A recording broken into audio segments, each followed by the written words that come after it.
السلام علیکم سامعین حضرات، امید کرتی ہوں کہ آپ لوگ خیریت سے ہوں گے۔ اس ویڈیو میں ہم خانہ کعبہ کے مطابق چند ایسے حقائق پیش کریں گے جن سے بہت کم لوگ واقف ہیں۔ خانہ کعبہ کئی مرتبہ تعمیر ہو چکا ہے۔ خانہ کعبہ جس طرح آج ہمیں نظر آتا ہے یہ ویسا نہیں ہے جو حضرت ابراہیم علیہ السلام اور حضرت اسماعیل علیہ السلام کے دور میں دوبارہ تعمیر ہوا تھا۔ وقت کے ساتھ پیش آنے والی قدرتی آفات اور حادثات کی وجہ سے اس کو دوبارہ تعمیر کرنے کی ضرورت پڑتی رہتی ہے۔ بے شک ہم سبھی جانتے ہیں کہ خانہ کعبہ کی دوبارہ تعمیر کا ایک بڑا حصہ نبی کریم صلی اللہ تعالی علیہ وسلم نے ایک بڑی خون اندیشی کو اپنی دور اندیشی سے روکا تھا۔ اس بارے میں ہم آپ کو بہت ہی اچھی اور تفصیل سے بتائیں گے۔ تو اپنی ویڈیو کو شروع کرتے ہیں۔ حضور اقدس صلی اللہ تعالی علیہ وسلم کے دادا عبد المطلب کا اصلی نام شعبہ تھا۔ یہ بڑے ہی نیک نفس اور عابد و زاہد تھے۔ غار حرا میں کھانا پانی ساتھ لے جاتے تھے اور کئی دنوں تک لگاتار خدا کی عبادت میں مصروف رہتے۔ رمضان شریف کے مہینے میں اکثر غار حرا میں اعتکاف کیا کرتے تھے اور خدا کے دھیان میں گوشہ نشین رہا کرتے تھے۔ صلی اللہ تعالی علیہ وسلم کا نور نبوت ان کی پیشانی میں چمکتا تھا اور ان کے بدن سے مشک کی خوشبو آتی تھی۔ اہل عرب خصوصاً قریش کو ان سے بڑی عقیدت تھی۔ مکہ والوں پر جب بھی کوئی مصیبت آتی یا قحط پڑ جاتا تو لوگ عبد المطلب کو ساتھ لے کر پہاڑ پر چڑھ جاتے اور بارگاہ خدا بندی میں ان کا وسیلہ بنا کر دعا مانگتے تھے تو دعا مقبول ہو جاتی تھی۔ یہ لڑکیوں کو زندہ غرقور کرنے سے لوگوں کو سختی سے کے ساتھ روکتے اور چور کا ہاتھ کاٹ ڈالتے تھے اور درخواست خان سے پرندوں کو بھی کھلایا کرتے تھے، اسی لیے ان کا لقب متعامل طور پرندوں کو کھلانے والا ہے۔ شراب اور زنا کو حرام جانتے تھے اور عقیدہ لحاظ سے موحد تھے۔ زمزم شریف کا کنواں جو بالکل پٹ گیا تھا، آپ ہی نے اس کو نئے سرے سے کھدوا کر درست کیا اور لوگوں کو آب زمزم سے سیراب کیا۔ آپ بھی کعبہ کے متولی اور سجادہ نشین ہوئے۔ اصحاب فیل کا واقعہ آپ کے وقت میں پیش آیا۔ 120 برس کی عمر میں آپ کی وفات ہوئی۔ حضور اکرم صلی اللہ تعالی علیہ وسلم کی پیدائش سے 55 دن پہلے یمن کا بادشاہ ابرہہ ہاتھیوں کی فوج لے کر کعبہ ڈھانے کے لیے مکہ پر حملہ آور ہوا۔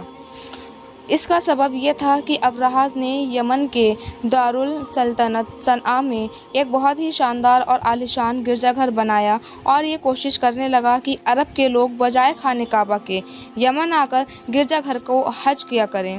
جب مکہ والوں کو یہ معلوم ہوا تو قبیلہ کنانہ کا ایک شخص گیجو غضب سے جل بھن گیا اور یمن گیا اور وہاں کے گرجا گھر میں پائخانہ پھر کر اس کو نجاست سے لت پت کر دیا۔ جب ابرہہ نے یہ واقعہ سنا تو وہ طیش میں اپنے آپے سے باہر ہو گیا اور خانہ کعبہ کو ڈھانے کے لیے ہاتھیوں کی فوج لے کر مکہ پر حملہ کر دیا اور اس فوج کے اگلے دستے نے مکہ پر حملہ کر دیا اور اس کی فوج نے اگلے دستے نے مکہ والوں کے تمام اونٹوں اور دوسرے مویشیوں کو چھین لیا۔ ان میں سے 200 یا 400 اونٹ عبد المطلب کے بھی تھے۔ عبد المطلب کو اس واقعے سے بڑا رنج پہنچا، چنانچہ آپ جب اس معاملے میں گفتگو کے لیے اس کے لشکر میں تشریف لے گئے، جب ابرہہ کو معلوم ہوا کہ قریش کا سردار اس سے ملاقات کرنے کے لیے آیا ہے تو اس نے آپ کو اپنے خیمے میں بلایا اور جب عبد المطلب کو دیکھا کہ ایک بلند قامت اور روابدار اور نہایت ہی حسین جمیل آدمی ہے جن کی پیشانی پر نور نبوت کا جوہر جلال چمک رہا ہے، تو سورج دیکھتے ہی ابرہہ مرعوب ہو گیا اور وہ اختیار تاش شاہی سے اتر کر آپ کے ہی تمیز و کریم کے لیے کھڑا ہو گیا اور اپنے برابر بٹھا کر دریافت کیا کہ کہیے سردار قریش، یہاں آپ کی تشریف آوری کا کیا مقصد ہے؟ عبد المطلب نے جواب دیا کہ ہمارے اونٹ اور بکریاں وغیرہ جو آپ کے لشکر کے سپاہی ہاک لائے ہیں، ان سب مویشیوں کو ہمارے سپرد کر دیجیے۔ یہ سن کر ابرہہ نے کہا کہ اے سردار قریش، میں تو سمجھا تھا کہ آپ بہت ہی حوصلہ مند اور شاندار آدمی ہیں، مگر آپ نے مجھے سے اپنے اونٹوں کا سوال کر کے میری نظروں میں اپنا وقار کم کر لیا ہے۔ اونٹ اور بکریوں کی حقیقت ہی کیا ہے؟ میں تو آپ کے کعبہ کو توڑ پھوڑ کر برباد کرنے کے لیے آیا ہوں، آپ نے اس کے بارے میں گفتگو تو کی ہی نہیں۔ عبد المطلب نے کہا کہ مجھے تو اپنے اونٹوں سے مطلب ہے، خانہ کعبہ میرا گھر نہیں بلکہ وہ خدا کا گھر ہے، وہ خدا اپنے گھر کو بچا لے گا، مجھے کعبے کی ذرا بھی فکر نہیں ہے۔ یہ سن کر ابرہہ اپنے فرعونی لہجے میں کہنے لگا کہ اے سردار مکہ، سن لیجیے، میں کعبہ کو ڈھا کر اس کی اینٹ سے اینٹ بجا دوں گا اور روئے زمین سے اس کو نام و نشان مٹا دوں گا، کیونکہ مکہ والوں نے میرے گرجا گھر کی بڑی بے حرمتی کی ہے، اس لیے میں اس کا انتقام لینے کے لیے کعبے کو مسمار کر دینا ضروری سمجھتا ہوں۔ عبد المطلب نے فرمایا کہ پھر آپ جانیں اور خدا جانے، میں آپ سے سفارش کرنے کے والا کون؟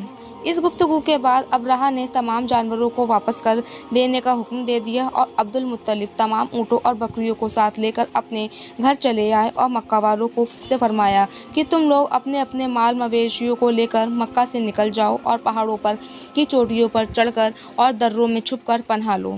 مکہ والوں سے یہ کہہ کر پھر خود اور اپنے خاندان کے چند آدمیوں کو ساتھ لے کر خانہ کعبہ میں گئے اور دربار کا حلقہ فڑک تنہائی سے بے قراری اور گرایہ بازاری کے ساتھ دربارِ باری میں اس طرح دعا مانگنے لگے: اے اللہ، بے شک ہر شخص اپنے گھر کی حفاظت کرتا ہے، لہٰذا تو بھی اپنے گھر کی حفاظت فرما۔ عبد المطلب نے یہ دعا مانگی اور اپنے خاندان والوں کے ساتھ پہاڑ کی چوٹی پر چڑھ گئے اور خدا کی قدرت کا جلوہ دیکھیں۔ ابرہہ جب صبح کو کعبہ ڈھانے کے لیے اپنے لشکر زرہ اور ہاتھیوں کی قطار کے ساتھ آگے بڑھا اور مقام مقدس میں پہنچا تو اس کا ہاتھی، جس کا نام محمود تھا، ایک دم بیٹھ گیا، ہر چند مارا اور بار بار للکارا مگر ہاتھی نہیں اٹھا۔ اسی حالت میں قہر الہی ابابیل کی شکل میں نمودار ہوا اور ننھے ننھے پرندے جھنڈ کے جھنڈ، جن کی چونچ میں اور پنجوں میں تین تین کنکریاں تھیں، سمندر کی جانب سے عربۂ کعبہ کی طرف آنے لگے۔ ابابیلوں کے ان دل بدل لشکروں نے ابرہہ کے فوجوں پر اس زور شور سے سنگ باری شروع کر دی کہ آن کی آن ابرہہ کے لشکر اور اس کے ہاتھی کے پر کھٹے اڑ گئے۔ ابابیل کی سنگ باری خدا بندے قہوار و جبرن کے قہر و غضب کی ایک ایسی مار تھی کہ جو کوئی کنکری کسی فیل سوار کے سر پر پڑتی تو وہ اس آدمی کے بدن کو چھیدتی ہوئی ہاتھی کے بدن سے پار ہو جاتی۔ ابرہہ کی فوج کا ایک بھی آدمی زندہ نہیں بچا اور سب کے سب ابرہہ اور اس کے ہاتھی سمیت اس طرح ہلاک و برباد ہو گئے کہ ان کے جسموں کی بوٹیاں ٹکڑے ٹکڑے ہو کر زمین پر بکھر گئیں۔ چنانچہ قرآن مجید کی سورہ فیل میں خدا بندے قدوس نے اس واقعے کا ذکر کرتے ہوئے ارشاد فرمایا: یا محبوب، کہ آپ نے نہ دیکھا کہ آپ کے رب نے اس ہاتھی والوں کا کیا حال کر ڈالا؟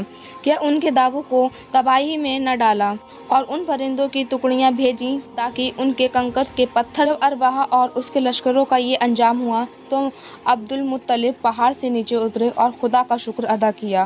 ان کی اس کرامات کا دور دور تک چرچا ہو گیا اور تمام اہل عرب ان کو ایک خدا رسید بزرگ کی حیثیت سے قابل احترام سمجھنے لگے۔ دوسری روایت کے مطابق ایک اور روایت سامنے آتی ہے جیسے کہ آپ کی راستہ بازی اور امانت و دینیت کی بدولت خدا بند عالم نے آپ کو اس قدر مقبول خلافت بنا دیا کہ آپ کے عقل سلیم اور بے مثال دانائی کا ایک ایسا عظیم ظہر عطا فرمایا کہ کم عمر میں ہی آپ نے عرب کے بڑے بڑے سوداگروں کے جھگڑوں کو ایک ایسا علاج جواب فرما دیا کہ بڑے بڑے دانشوروں اور سرداروں نے اس فیصلے کی عظمت کے آگے سر جھکا دیا اور سب نے بالاتفاق آپ کو اپنا حاکم اور سردار اعظم تسلیم کر لیا۔ چنانچہ اس قسم کا ایک واقعہ تعمیر کعبے کے وقت پیش آیا، جس کی تفصیل یہ ہے کہ جب آپ کی عمر 45 برس کی ہوئی، زوردار بارش سے حرم کعبے میں ایک ایسا عظیم سیلاب آ گیا کہ کعبے کی دیوار بالکل منہدم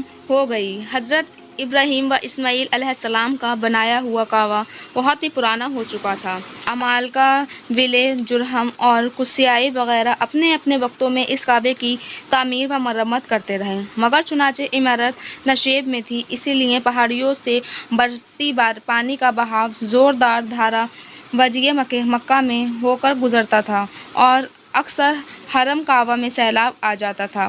کعبے کی حفاظت کے لیے بالائی حصے میں قریش نے یہ طے کیا کہ عمارت کو ڈھانک کر پھر سے کعبے کی ایک مضبوط عمارت بنائی جائے جس کا دروازہ بلند ہو اور چھت بھی ہو۔ چنانچہ قریش نے مل جل کر اس تعمیر کا کام شروع کر دیا۔ اس تعمیر میں حضور صلی اللہ تعالیٰ علیہ وسلم بھی شریک ہوئے اور سردار قریش نے دوش بدوش پتھر اٹھا اٹھا کر لاتے رہے اور مختلف قبیلوں نے تعمیر کے لیے مختلف حصے آپس میں تقسیم کر لیے۔ جب عمارت حجر اسود تک پہنچ گئی تو قبیلہ میں سخت جھگڑا کھڑا ہو گیا۔ ہر قبیلہ یہی چاہتا تھا کہ ہم ہی حجر اسود کو اٹھا کر دیوار میں نصب کریں تاکہ ہمارے قبیلے کے لیے یہ فخر و اعزاز کی بات ثابت ہو۔ یہی کشمکش میں 4 دن گزر گئے، یہاں تک کہ نوبت پہنچی کہ تلواریں نکل آئیں۔ 5ویں دن حرم کعبہ میں تمام قبیلے عرب جمع ہوئے اور اس جھگڑے کو طے کرنے کے لیے ایک بوڑھے شخص نے یہ تجویز پیش کی کہ کل جو شخص صبح سویرے سب سے پہلے خانہ کعبہ میں داخل ہو اس کو ہم پنچ مان کر اس کا فیصلہ جو ہوگا اس کو منظور کر لیں گے۔ چنانچہ سب نے یہ بات مان لی۔ خدا کی شان کی صبح کو جو شخص حرم کعبہ میں داخل ہوا وہ حضور رحمت عالم صلی اللہ تعالیٰ علیہ وسلم ہی تھے۔ آپ کو دیکھتے ہی سب پکار اٹھے کہ واللہ یہ امین ہے، لہٰذا ہم سب ان کے فیصلے پر راضی ہیں۔ آپ نے اس سب جھگڑے کو اس طرح دور فرمایا کہ پہلے آپ نے یہ حکم دیا کہ جس قبیلے کے لوگ حجر اسود کو اپنے مقام پر رکھنے کا مدعا لیے بیٹھے ہیں ان کا ایک ایک سردار چن لیا جائے۔ چنانچہ ہر قبیلے والوں نے اپنا اپنا سردار چن لیا۔ پھر حضور صلی اللہ تعالیٰ علیہ وسلم نے اپنی چادر مبارک کو بچھا کر حجر اسود کو اس پر رکھ دیا اور سرداروں کو حکم دیا کہ سب لوگ اس چادر کو تھام کر مقدس پتھر کو اٹھائیں۔ چنانچہ سب سرداروں نے چادر کو اٹھایا اور جب حجر اسود اپنے مقام تک پہنچ گیا تو حضور صلی اللہ تعالیٰ علیہ وسلم نے اپنے مبارک ہاتھوں سے اس مقدس پتھر کو اٹھا کر اس کی جگہ پر رکھ دیا۔ اس طرح ایسی خون ریز لڑائی ٹل گئی جس کے نتیجے میں نہ معلوم کتنا خون خرابہ ہوتا۔ خانہ کعبہ کی عمارت بن گئی لیکن تعمیر کے لیے جو سامان جمع کیا گیا وہ کم پڑ گیا، اسی لیے ایک طرف کا کچھ بہت بڑا حصہ چھوڑ کر نئی بنیاد قائم کر کے چھوٹا سا کعبہ بنا لیا گیا۔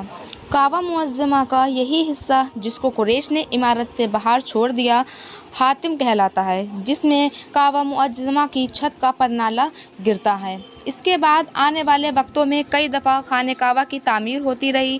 آخر میں خانہ کعبہ کی تعمیر تفصیل سے 1986 میں ہوئی، جس کے نتیجے میں بہت سارے پتھروں کو ہٹا دیا گیا اور بنیاد کو پہلے سے کہیں گنا زیادہ مضبوط کر کے نئی چھت ڈال دی گئی۔ یہ اب تک کی آخری بڑی تعمیر ہے اور اب تک خانہ کعبہ کی عمارت کو پہلے سے کہیں زیادہ مضبوط تصور کیا جاتا ہے۔ ایک زمانے تک خانہ کعبہ میں کھڑکی ہوا کرتی تھی۔ خانہ کعبہ کی جو شکل آج موجود ہے اس سے پہلے صرف ایک دروازہ تھا، کھڑکی نہیں تھی۔ پہلے خانہ کعبہ کو ہفتے میں 2 بار کھولا جاتا تھا جس سے عام جنتا اس کے اندر جا کر نماز پڑھ سکتی تھی، لیکن اب خانہ کعبہ کو سال میں صرف 2 ہی بار کھولا جاتا ہے، وہ اس وجہ سے کہ پہلے کی برابری میں اب بہت زیادہ لوگ تعداد سے بھی زیادہ حج کرنے کے لیے جاتے ہیں اور سارے لوگ اس کے اندر نماز پڑھنا چاہیں گے تو وہ نہیں ہو سکتا، اس لیے سال میں صرف 2 بار ہی خانہ کعبہ کا دروازہ کھولا جاتا ہے۔ آپ کو ہماری آج کی یہ ویڈیو کیسی لگی؟ امید کرتی ہوں کہ آپ کو آج کی ہماری یہ ویڈیو پسند آئی ہوگی۔ تو ملتی ہوں اپنی اگلی ویڈیو میں، جب تک کے لیے اللہ حافظ، دعائے خیر میں یاد رکھیے گا۔